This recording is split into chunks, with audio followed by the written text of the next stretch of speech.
तो कैसे हैं आप सभी। आशा करता हूँ बहुत ही अच्छे होंगे और अच्छे से अपने एग्जाम की तैयारी कर रहे होंगे। अगर आप ग्रुप डी या एनटीपीसी या अन्य कोई एग्जाम की तैयारी कर रहे हैं तो यह वीडियो आपके लिए बहुत ही खास होने वाली। चलिए वीडियो की शुरुआत करते हैं। जो भी क्वेश्चंस हैं इंपॉर्टेंट और सिलेक्टेड हैं। देखते हैं पहला क्वेश्चन क्या है।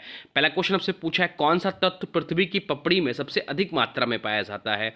कौन सा तत्व पृथ्वी की पपड़ी में सबसे अधिक मात्रा में पाया जाता है। तो राइट आंसर हो जाएगा, इसका जो राइट आंसर हो जाएगा वो हो जाएगा ऑप्शन ए। ऑक्सीजन जो है पृथ्वी की पपड़ी में सबसे अधिक मात्रा में पाया जाता है। चलते हैं अगले क्वेश्चन की। अगला क्वेश्चन हमसे पूछा है, कौन सा अम्ल डीएनए का निर्माण करता है। कौन सा अम्ल डीएनए का निर्माण करता है। राइट आंसर हो जाएगा ऑप्शन ए, डीऑक्सीराइबो न्यूक्लिक अम्ल जो है वह डीएनए का निर्माण करता है। चलते हैं अगले प्रश्न की ओर। अगला प्रश्न आपसे पूछा है, कौन सा गैस ओजोन परत को नुकसान पहुंचाता है। कौन सा गैस ओजोन परत को नुकसान पहुंचाता है। तो क्लोरोफ्लोरोकार्बन जो है, जिसे सीएफसी या क्लोरोफ्लोरोकार्बन कहते हैं, वह ओजोन परत को नुकसान पहुंचाता है। तो राइट आंसर हो जाएगा ऑप्शन बी। चलते हैं अगले क्वेश्चन की ओर। अगला क्वेश्चन आपसे पूछा है, सबसे हल्की गैस कौन सी होती है। सबसे हल्की गैस कौन सी होती है। तो सबसे हल्की गैस जो होती है वह हीलियम होती है। राइट आंसर हो जाएगा ऑप्शन बी, हीलियम जो है वह सबसे हल्की गैस होती है। चलते हैं अगले क्वेश्चन की ओर। अगला क्वेश्चन हमसे पूछा है, इलेक्ट्रॉन की खोज किसने की थी। इलेक्ट्रॉन की खोज किसने की थी। तो इलेक्ट्रॉन की खोज जो की थी वह जे जे थॉमसन ने की थी। जे जे थॉमसन ने इलेक्ट्रॉन की खोज की थी। प्रोटॉन की खोज जो की थी वो रदरफोर्ड ने की थी, ये भी ध्यान रखिएगा। चलते हैं अगले क्वेश्चन की। अगला क्वेश्चन आपसे पूछा है, मानव शरीर में रक्त का पीएच मान समानता कितना होता है। मानव शरीर में रक्त का पीएच मान समानता कितना होता है। तो राइट आंसर जो इसका हो जाएगा वो हो जाएगा ऑप्शन बी, 7.4 होता है। चलते हैं अगले क्वेश्चन की ओर। अगला क्वेश्चन आपसे पूछा है, कौन सा हार्मोन मधुमेह रोग से संबंधित होता है। कौन सा हार्मोन मधुमेह रोग से संबंधित होता है। तो राइट आंसर हो जाएगा ऑप्शन बी, इंसुलिन जो है वह मधुमेह रोग से संबंधित है। चलते हैं अगले प्रश्न की ओर। अगला प्रश्न आपसे पूछा है, रेडियोधर्मिता की खोज किसने की थी। रेडियोधर्मिता की खोज किसने की थी। तो रेडियोधर्मिता की खोज जो की थी हेनरी बैकरल ने की थी। राइट आंसर हो जाएगा ऑप्शन सी, हेनरी बैकरल ने रेडियोधर्मिता की खोज की थी। चलते हैं अगले क्वेश्चन की ओर। अगला क्वेश्चन आपसे पूछा है, कौन सा धातु पानी के संपर्क में आने पर जलने लगता है। कौन सा धातु पानी के संपर्क में आने पर जलने लगता है। तो इस क्वेश्चन का राइट आंसर हो जाएगा सोडियम। सोडियम जो है पानी के संपर्क में आने पर जलने लगता है। चलते हैं अगले क्वेश्चन की ओर। अगला क्वेश्चन से पूछा है, किस गैस को मृत गैस के रूप में जाना जाता है। किस गैस को मृत गैस के रूप में जाना जाता है। तो कार्बन मोनोऑक्साइड को मृत गैस के रूप में जाना जाता है। तो राइट आंसर हो जाएगा option A, carbon monoxide. Carbon monoxide को मृत गैस के रूप में जानते हैं। चलते हैं अगले क्वेश्चन की ओर। अगला क्वेश्चन से पूछा है, भारत में सबसे पुरानी पर्वत श्रृंखला कौन सी है। भारत में सबसे पुरानी पर्वत श्रृंखला कौन सी है। तो भारत की सबसे पुरानी पर्वत श्रृंखला जो है अरावली है। अरावली जो है भारत की सबसे पुरानी पर्वत श्रृंखला है।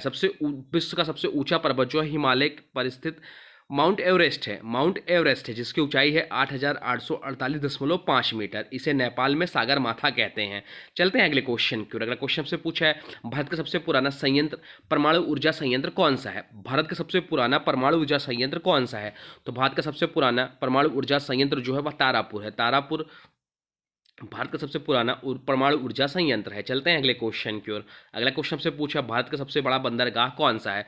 भारत का सबसे बड़ा बंदरगाह कौन सा है। तो भारत का सबसे बड़ा बंदरगाह जो है मुंबई बंदरगाह है। मुंबई बंदरगाह भारत का सबसे बड़ा बंदरगाह है। चलते हैं अगले क्वेश्चन की ओर। अगला क्वेश्चन से पूछा है, विश्व का सबसे बड़ा द्वीप कौन सा है। विश्व का सबसे बड़ा द्वीप कौन सा है। तो विश्व का सबसे बड़ा द्वीप जो है वह ग्रीनलैंड है। ग्रीनलैंड जो है विश्व का सबसे बड़ा द्वीप है। चलते हैं अगले क्वेश्चन की ओर। अगला क्वेश्चन से पूछा है, भारत का पहला हाई स्पीड रेल कॉरिडोर कौन सा है। भारत का पहला हाई स्पीड रेल कॉरिडोर कौन सा है। तो इसका जो राइट आंसर हो जाएगा वो हो जाएगा option B, Mumbai Ahmedabad corridor जो है भारत का पहला हाई स्पीड रेल कॉरिडोर है। चलते हैं अगले क्वेश्चन की ओर। अगला क्वेश्चन से पूछा है, 1857 की क्रांति में किसने कानपुर का नेतृत्व किया था। 1857 की क्रांति में किसने कानपुर का नेतृत्व किया था। तो इसका जो राइट आंसर हो जाएगा वो हो जाएगा नाना साहब ने। नाना साहब ने कानपुर से नेतृत्व किया था। 1857 की क्रांति के बाद मुगलों का शासन खत्म हो गया था। अंतिम मुगल सम्राट जो थे बहादुर शाह जफर द्वितीय थे। चलते हैं अगले क्वेश्चन की ओर। अगला क्वेश्चन से पूछा, किस भारतीय शासक ने सबसे पहले अरबों को हराया था। किस भारतीय शासक ने सबसे पहले अरबों को हराया। तो राइट आंसर हो जाएगा पुलकेशिन द्वितीय। पुलकेशिन द्वितीय ने सबसे पहले अरबों को हराया था। चलते हैं अगले क्वेश्चन की ओर। अगला क्वेश्चन से पूछा है, अशोक ने किस युद्ध के बाद बौद्ध धर्म अपनाया। अशोक ने किस युद्ध के बाद बौद्ध धर्म अपनाया? तो राइट आंसर हो जाएगा ऑप्शन बी, कलिंग युद्ध के बाद अशोक ने जो है वह बौद्ध धर्म अपनाया। चलते हैं अगले क्वेश्चन की ओर। अगला क्वेश्चन से पूछा है, भारत में किसके शासनकाल में चीनी यात्री हेनसांग आया था? भारत में किसके शासनकाल में चीनी यात्री हेनसांग भारत आया था? तो राइट आंसर हो जाएगा ऑप्शन ए, हर्षवर्धन के शासनकाल में। चलते हैं अगले प्रश्न की ओर। अगला प्रश्न आपसे पूछा है, कौन सा भारतीय सम्राट सिकंदर से लड़ा था? कौन सा भारतीय सम्राट सिकंदर से लड़ा था? तो राइट आंसर हो जाएगा ऑप्शन सी, पोरस जो है वह सिकंदर से लड़ा था। चलते हैं अगले क्वेश्चन की ओर। अगला क्वेश्चन से पूछा है पृथ्वी की सबसे लंबी नदी कौन सी है? पृथ्वी की सबसे लंबी नदी कौन सी है? तो नील नदी जो है पृथ्वी की सबसे लंबी नदी है। चलते हैं अगले क्वेश्चन की ओर। अगला क्वेश्चन आपसे पूछा है, भारत का सबसे बड़ा राष्ट्रीय उद्यान कौन सा है? भारत का सबसे बड़ा राष्ट्रीय उद्यान कौन सा है? तो हेमिस राष्ट्रीय उद्यान जो है वह भारत का सबसे बड़ा राष्ट्रीय उद्यान है। आप लोग कमेंट बॉक्स में बताइएगा कि हेमिस राष्ट्रीय उद्यान कहाँ है। चलते हैं अगले क्वेश्चन की ओर। अगला क्वेश्चन से पूछा है, भारत का सबसे बड़ा द्वीप कौन सा है? भारत का सबसे बड़ा द्वीप कौन सा? तो भारत का सबसे बड़ा द्वीप जो है अंडमान निकोबार है। अंडमान निकोबार है जो भारत का सबसे बड़ा द्वीप है। अंडमान निकोबार की जो राजधानी है वो है पोर्ट ब्लेयर। अभी हाल ही में इसका नाम बदल गया है, तो आप लोग कमेंट बॉक्स में बताइए इसका नया नाम क्या है। बाकी है लक्षद्वीप। लक्षद्वीप की राजधानी जो है कौरती है। चलते हैं अगले क्वेश्चन की ओर। अगला क्वेश्चन से पूछा है, पृथ्वी का सबसे शुष्क स्थान कौन सा है? पृथ्वी पर सबसे शुष्क स्थान कौन सा है? तो पृथ्वी पर सबसे शुष्क स्थान जो है अटाकामा रेगिस्तान है। अटाकामा रेगिस्तान पृथ्वी का सबसे शुष्क स्थान है। चलते हैं अगले क्वेश्चन की ओर। अगला क्वेश्चन से पूछा है, भारत का सबसे ऊंचा बांध कौन सा है? भारत का सबसे ऊंचा बांध कौन सा? तो भारत का सबसे ऊंचा बांध जो है वह भाखड़ा नागल बांध है। भाखड़ा नागल बांध जो है भारत का सबसे ऊंचा बांध है। चलते हैं अगले प्रश्न की ओर। अगला प्रश्न आपसे पूछा है, भारतीय संविधान का कौन सा अनुच्छेद आपातकालीन प्रावधानों से संबंधित है? भारतीय संविधान का कौन सा अनुच्छेद आपातकालीन प्रावधानों से संबंधित है? तो राइट आंसर जो इसका हो जाएगा वो हो जाएगा अनुच्छेद 352। अनुच्छेद 352 इस क्वेश्चन का राइट आंसर हो जाएगा। चलते हैं अगले क्वेश्चन की ओर। अगला क्वेश्चन से पूछा है, भारत का सबसे बड़ा भूमिगत जलाशय कौन सा है? भारत का सबसे बड़ा भूमिगत जलाशय कौन सा है? तो राइट आंसर हो जाएगा गोंडवाना बेसिन। गोंडवाना बेसिन भारत का सबसे बड़ा भूमिगत जलाशय है। चलते हैं अगले क्वेश्चन की ओर। अगला क्वेश्चन से पूछा है, भारत के पहले वित्त मंत्री कौन थे? भारत के पहले वित्त मंत्री कौन थे? तो भारत के पहले वित्त मंत्री जो थे वो जान मथाई थे। जान मथाई भारत के पहले वित्त मंत्री। तो राइट आंसर हो जाएगा ऑप्शन बी, जान मथाई। चलते हैं अगले क्वेश्चन की ओर। अगला क्वेश्चन से पूछा है, भारत में पंचायती राज प्रणाली पहली बार किस राज्य में लागू हुआ? तो भारत में पंचायती राज प्रणाली 1959 में राजस्थान के नागौर जिले से लागू हुआ। तो राइट आंसर हो जाएगा इस क्वेश्चन का ऑप्शन ए, राजस्थान। चलते हैं अगले क्वेश्चन की ओर। अगला क्वेश्चन से पूछा है, भारत का पहला औद्योगिक शहर कौन सा था?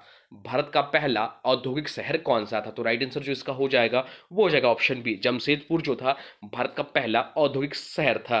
तो ये रहे टॉप एग्जाम ओरिएंटेड क्वेश्चन। अब आज की वीडियो से क्वेश्चन है, इसका राइट आंसर आप लोग को कमेंट बॉक्स में बताना है। आज की वीडियो से क्वेश्चन है, 1857 की क्रांति में किसने कानपुर का नेतृत्व किया था? 1857 की क्रांति में किसने कानपुर का नेतृत्व किया था? इसका जो भी राइट आंसर होगा कमेंट बॉक्स में जरूर बताइएगा। साथ में वीडियो कैसा लगा इसके बारे में भी जरूर बताइएगा। हाँ देखिए, अभी तक आपने वीडियो को लाइक नहीं किया तो प्लीज़ वीडियो को लाइक कर दीजिए। चैनल पर नया चैनल को सब्सक्राइब भी कर लीजिए, और प्लीज़ मेरी मेहनत पसंद आ रही तो कंटेंट को किसी स्टडी ग्रुप में शेयर भी कर दीजिए।